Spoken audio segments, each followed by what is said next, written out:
My next guest is Jenny Witterick.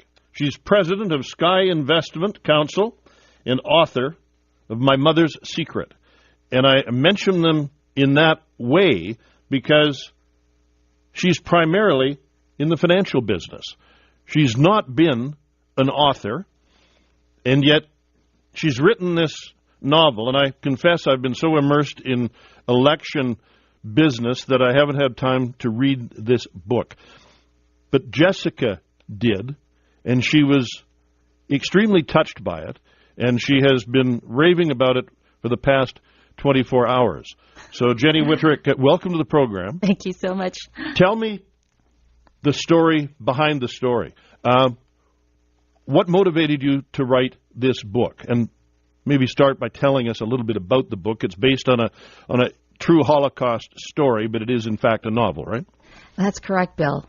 You know, I think in our lifetime, things happen that you can't explain. And actually, it happened by chance that I wrote this story, because I was invited to attend a documentary, and this was during Holocaust Education Week in 2011. And the documentary was about this Polish woman and her daughter who hid Jews and a German soldier in their modest home during the Second World War. This story was so captivating to me because it's unusual to hide both Jews and Germans, you know. And the other thing was that they really had nothing to gain by doing it. It wasn't like they were intimately close to these Jewish families. It was because they just felt that if they turned them away, these people would be facing a certain death. So it was really an act of courage and character. And what I especially liked was that everyone survived. So I like happy endings. I'll admit that to you. And there weren't too many in those days. So I thought, wow, you know, somebody should really write this story. Somebody should write this book. And you know how you sometimes say to yourself when you see, you know, garbage on the street, like somebody should really pick that up. And you just keep walking. It was sort of that kind of moment when I said to myself, well, why don't you just do it? You know, why don't you just pick up your iPad and start writing? So that's what I did. And I didn't think it was going to turn into a novel that, you know, we've actually experienced quite a groundswell. And the book has been on the Canadian bestseller list for 3 weeks. It's only been published for 6. So that's apparently unheard of. And I didn't expect that. And I'm very grateful for it. But it's been a big surprise to me as well. Do you have any idea why? Because, and I'll be quite blunt, I was surprised that another story about the Holocaust would sell today. Right. No, and that's a good point. And that, you know, I was turned down by many publishers that I approached who also, you know, had that comment. And I don't blame people for that because there have been a lot of books written on it. But I thought this one was unique because this one was one where, you know, she was just so smart and outsmarting the Germans.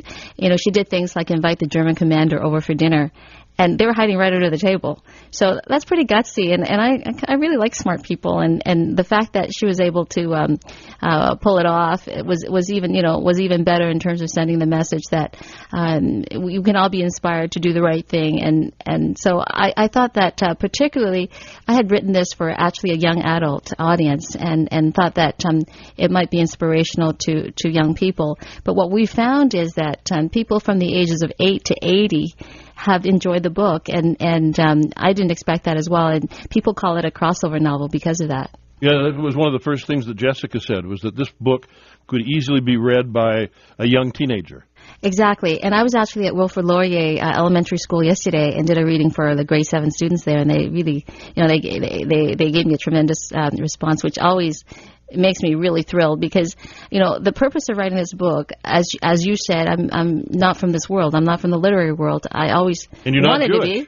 And I'm not Jewish, but, you know, it's a story of human struggle and human triumph. And, you know, it happens to be set in that time period because, of course, it was such a tough and you know, dark period, and human struggle was really elevated then. But it really is a story that's universal, I think. And the fact that it's appealing to young people as well as, you know, just throughout the ages, I think is so cool. And actually, I had this grade 4 student even send me a picture where she had drawn a picture of an apple tree from the story, and she was doing her book report on it. And it was just, you know, moments like that are fantastic. And I'm not writing the book actually for financial reasons, because we're donating the proceeds of the books sold through Indigo to the Love of Reading Foundation, which buys books for kids in impoverished communities. And I think, to be able to write a book, a story about someone who was courageous, did the right thing, and have a happy ending, and then use the proceeds of that book towards something that will also be spreading some goodwill, I think that's really fantastic. The book is dedicated to Jim Hunter. Who's Jim Hunter?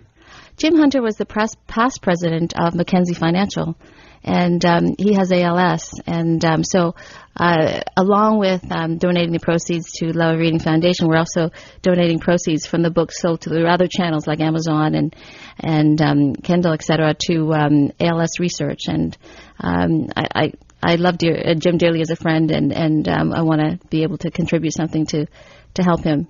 The book, based on a true Holocaust story, My Mother's Secret. Jenny Whitterick is the author, and she's my guest, and I want to find out more about how she went about not only writing the book, but getting it published, and how it's become a bestseller. Back right after this. Jenny Whitterick is a money manager and the founder of her own firm, Sky Investment Counsel. Now she can add best-selling author to her resume. In 2011, she attended Holocaust Education Week, where she saw a film about a mother and daughter who saved 16 Jews in Sokol, a small town in Poland. She was so moved by the film that she felt inspired to write a book based on that story, but I don't think she ever expected the book to make it to the top 10 nonfiction books in Canada. You took the manuscript to many of the big publishers, but they all passed. That's right, Bill. I can't say that that I blame them, because I'm as close to a zero as you can get in the literary world. Okay, Not anymore. Well, that's kind of you to say, but at the start, of course, I'd not written anything before. I didn't know anybody. I didn't have any connections, so it would have been taking a big chance to publish my book, my manuscript. So the thing, Bill, is that. I understand that. I understand because my parents came to Canada in 1968 with $200. And from where? From Taiwan. Yeah. And so, being an underdog is not new to me. And so when someone says no, you know what I hear in my mind? I hear, not this way. So I said to myself, okay, well, how else can you do it? And before I even did that, I had lots of people read the manuscript because I thought, I like it, but maybe it's not that good. And so I had lots of other people that, weren't close friends because, they'll be biased. I read it, and the response was overwhelming. And in terms of, oh my gosh, I love this, and I couldn't put it down, and all these kinds of things. And I thought, you know what? I believe in it, and I have other people that do. So I decided to ask if they would give me their testimonials, and I could put them in the book, so that if somebody's just picking up the book and they don't know who J.L. Whitterick is, which is the author on the cover, they're going to read that other people like it, like Marg Southern, Spruce Meadows, and the Lieutenant Governor, and Consulate General of Israel, and these are pretty credible people, and they all loved it. So maybe it's worth reading. So, and we also priced it so that everyone could afford it, because my objective was to have as many people read it as possible. So I thought, I'm just going to self-publish, and I'm going to hope that word of mouth will be strong enough that people will I'll have enough people read the book. And I had one thing going for me that authors a decade ago didn't. I had the internet. I had social media. I had people telling their friends they should read this, and that has been so powerful. I think I underestimated how powerful that would be, but I'm very grateful for that. So now you're signing books, chapters at Indigo. That's right. Yeah, It must be fun. It's kind of cool. Yeah, it is. But walk us through the process and the challenges of self-publishing. Is it expensive? Well, you can do it quite inexpensively, actually, if you print. You can do something called print on demand, which is they just print a copy when they sell a copy. So your costs are variable, and that business model works because for the average person writing a book, you really don't know how many you're going to sell. So that print on demand works well because you're all your costs are fairly variable. Now, I didn't do it that way because I believed in the book so much. I said, you know what, let's just print 10,000 copies. And we sold out. Wow. Yeah.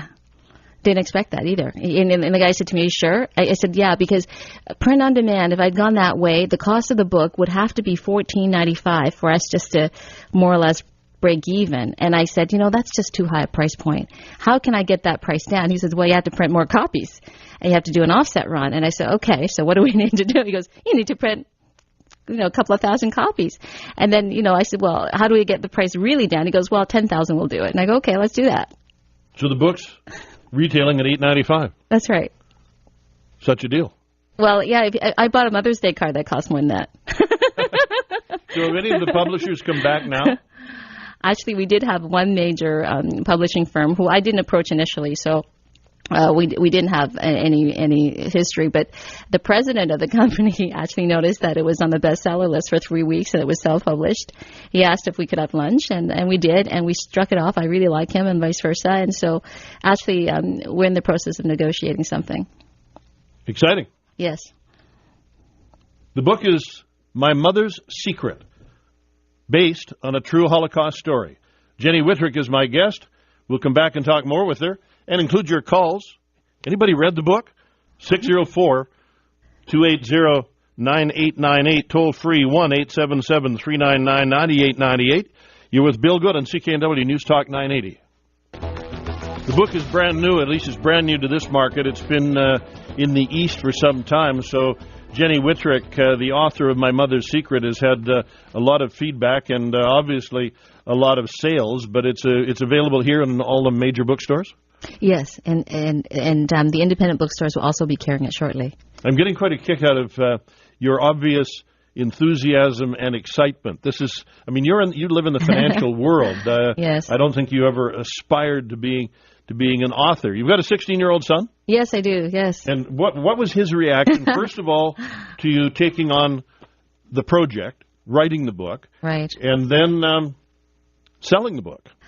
Well, when I first said to him that I was going to write a book, he said to me, he rolled his eyes a little bit first, and 16-year-olds, and then he said to me, well, don't have too high hopes, okay? I don't really want you to be disappointed, and I understand that because of course I've never written a book before, but and I wrote this in my spare time in terms of after work and on weekends, and did you have an editor? Yes, iUniverse, which is a self-publishing company, has an editorial board, which is actually, I think they're excellent. And so I went through the editorial board a few times, and they actually award what they think are the best books. And the head of the editorial board said to me, Jenny, this is an important book, which, was so flattering. And so it made editor's choice, which is, they think very high. And then on top of that, they actually changed that and said, no, we're going to make it Rising Star, because this is not only literally important and sound, it's also highly marketable. So when they have that combination, they give it the Rising Star Award, and they only give a few of those out. So this book won that. Now, the people who lived through that period of history, people who have relatives who suffered through the Holocaust, they always say how important it is that we never forget, that people still hear about it, they still learn about it. And is that part of the motivation in you writing this story? That is a part of the motivation, absolutely. Another part is that I want people to be inspired that they can always choose to be the person they want to be. And throughout the book, the theme is who you become is a personal choice. And that's how I try to live my life. And, I didn't have a lot of role models when I was growing up. My parents were blue-collar workers. But I thought, how come there's some people who are really successful and really, they do so much good for the world, and how is it that those people are able to do that? And so I started asking myself, how do I need to behave to become the person that I admire? And so every time I have to make a decision, especially a tough decision, I ask myself, what would the person I admire do in this case? And then I make it that way, and then consistently over time, it forms me to be the person I admire. So that's why people do that from the book. Well, I admire so many different people for different aspects of of what they've done. But actually, Mark Southern, who gave me one of the very earliest quotes, I really admire her because she's so accomplished in her own right. She's so humble. If you meet her, you wouldn't think that they donated Spruce Meadows to the government so that everybody could enjoy it. You would have no idea. And just very humble. And I thought, a lovely, lovely person, a very good friend. And so I gave her the manuscript, and she sent back her response to it, within a couple of days. And it's not like she's not busy doing other things. So she's just a very caring, loving, and I love her. So we have, there's so many people I could go on. But when you talk about this woman who took such a chance to do what she thought was the right thing, it strikes me, when we watch the news, we see something horrific like the bombing at the marathon in Boston. Mm. But then you see the people who come rushing out to help. Right. And are the real heroes of the story. Right. And it's a constant conflict. Yes. That there are some people who are so compelled to do good. Yes. At the same time, people who are so ready to do evil. Yes, and that's why I think you have to ask yourself, what kind of person, which side am I going to be on? And so I hope people who read the book, especially younger people, perhaps they'll tilt them in the direction that will help them become the person that they can admire. And certainly, Francesca and her daughter Helena were people to be admired. Absolutely. And I still can't get over the fact that not only were they hiding Jews in the basement, they were hiding a German soldier. Why was he in hiding? Well, he didn't want to be part of it, and he didn't want to be sent into Russia. But, one of the other reasons why I found this story so compelling was that she did that. And I thought that was important because I didn't want to portray groups of people being good or bad, black and white. Not all Germans were bad. Some of them didn't want to be part of it. And so I thought this story allows me to do that because, in reality, in truth, she did that. So I could, include that in the story. And I felt that was important to show. Thank you.